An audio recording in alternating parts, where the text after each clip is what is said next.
ప్రధానమంత్రి నరేంద్ర మోదీ కీలక ప్రకటన చేశారు. బీజేపీ కురవృద్ధుడు ఎల్కే అద్వానీకి దేశ అత్యున్నత పౌర పురస్కారం భారతరత్నం ప్రదానం చేయనున్నట్లు ప్రకటించారు. ఈ విషయాన్ని తెలియజేయడం చాలా సంతోషంగా ఉందని ఎక్స్ వేదికగా ఆయన తెలిపారు. భారతరత్న గౌరవం అందుకోబోతున్న ఎల్కే అద్వానీతో నేను మాట్లాడి అభినందనలు తెలిపాను.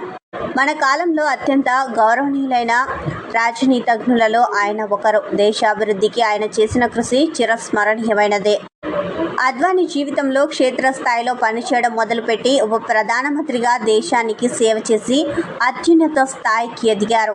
మన హోంమంత్రిగా, ఐఎన్బి మంత్రిగా కూడా సేవలు అందించారు. పార్లమెంట్లో ఆయన అడుగులు ఎల్లప్పుడూ ఆదర్శప్రాయమైనవే, గొప్ప దూరదృష్టితో నిండి ఉన్నాయి అని ప్రధాని మోదీ ట్వీట్ చేశారు.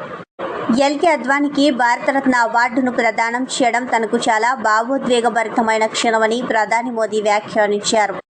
ఎల్కే అద్వానీతో ఉన్న 2 ఫోటోలను ప్రధాని షేర్ చేశారు.